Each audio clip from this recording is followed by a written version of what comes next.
Assalamualaikum warahmatullahi wabarakatuh. Nama saya Bobi Barwira. Saya dari jurusan Diploma 3 Keperawatan. Kode NIM saya 2022040337. Di sini saya akan menjelaskan apa itu kejang demam. Jadi, kejang demam atau biasa dikenal sebagai staph pada anak adalah hal yang dikhawatirkan dan ditakutkan oleh para orang tua.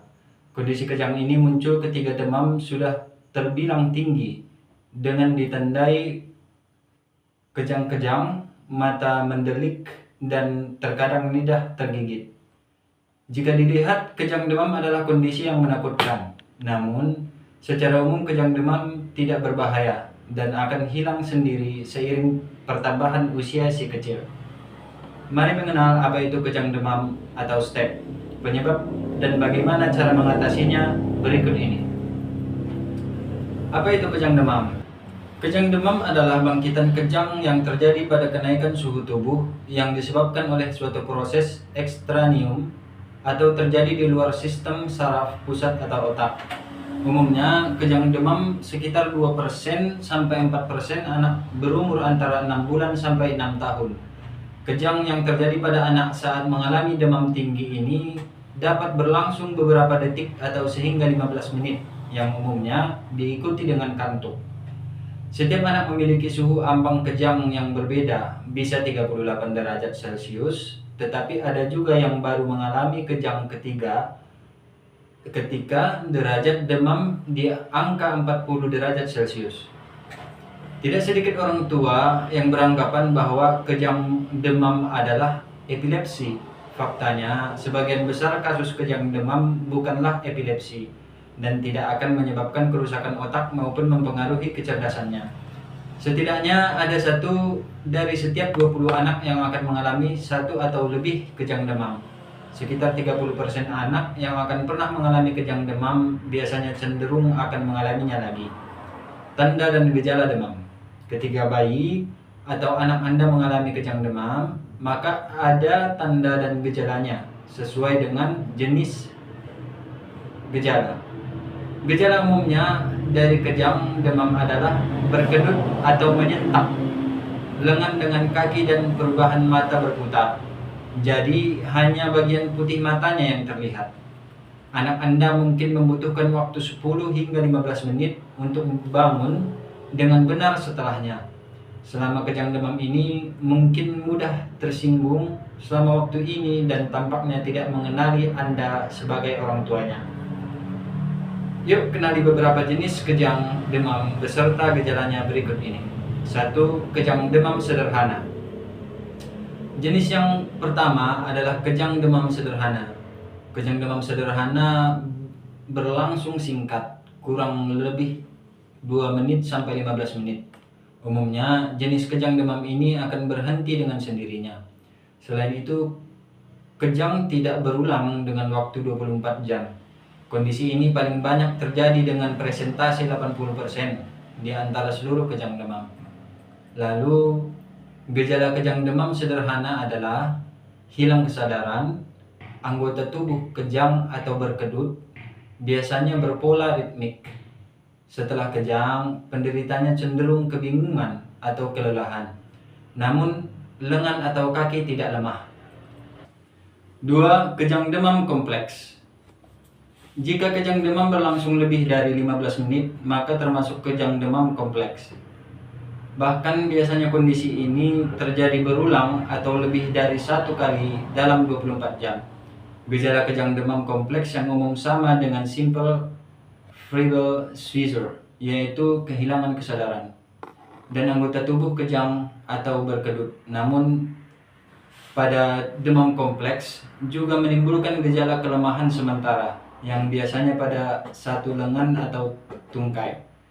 Jika demam terjadi berulang, maka suhu tubuh anak untuk kejang pertama kemungkinan besar lebih rendah.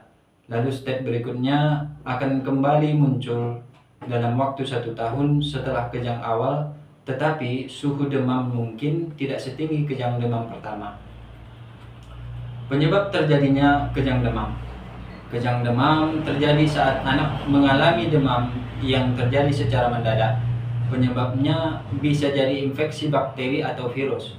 Kejang demam juga terjadi pada anak-anak yang sudah menjalani vaksin rubella, difteri, tetanus, dan pertusis. Sementara penyebab mengapa ada anak mengalami kejang demam ketika suhu tubuh tinggi sementara anak lainnya tidak mengalaminya, saat ini belum diketahui secara pasti.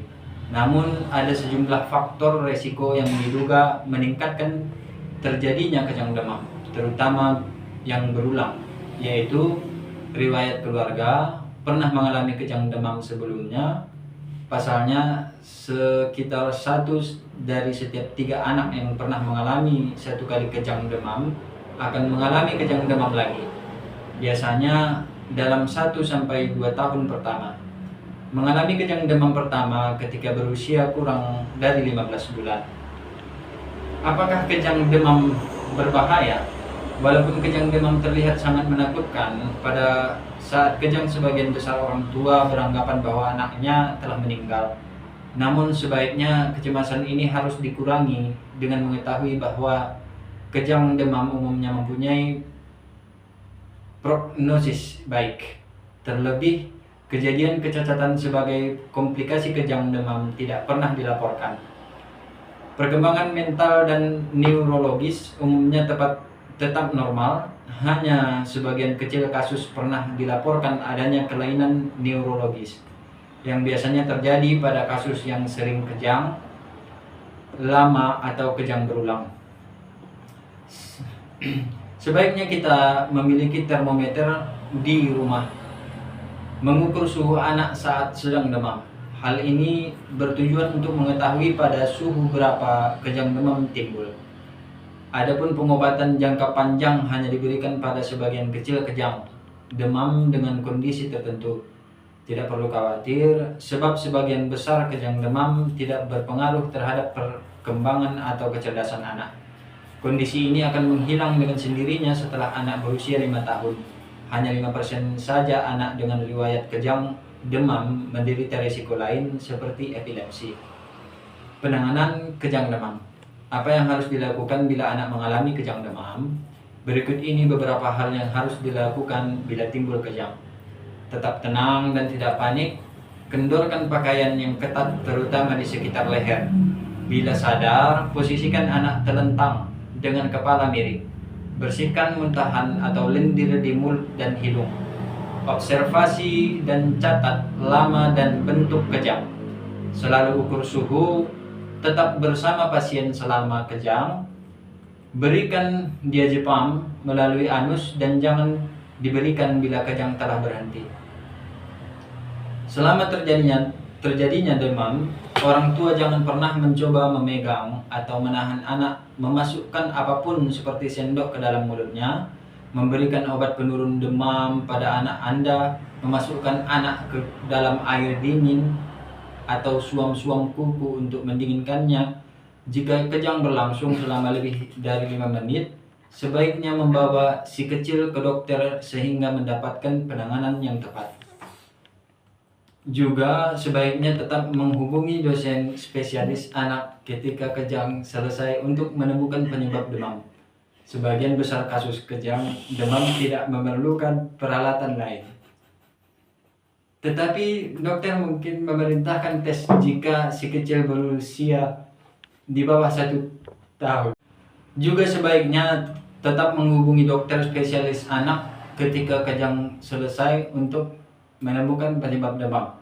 Sebagian besar kasus kejang demam tidak memerlukan perawatan lain. Tetapi dokter mungkin memerintahkan tes jika si kecil berusia di bawah 1 tahun dan disertai gejala lain seperti muntah, diare, terlihat sangat mengantuk, mengalami leher kaku, dan sesak napas. Jadi itulah tadi penjelasan tentang kejang demam pada anak. Cukup sekian, semoga informasi ini bermanfaat. Assalamualaikum warahmatullahi wabarakatuh.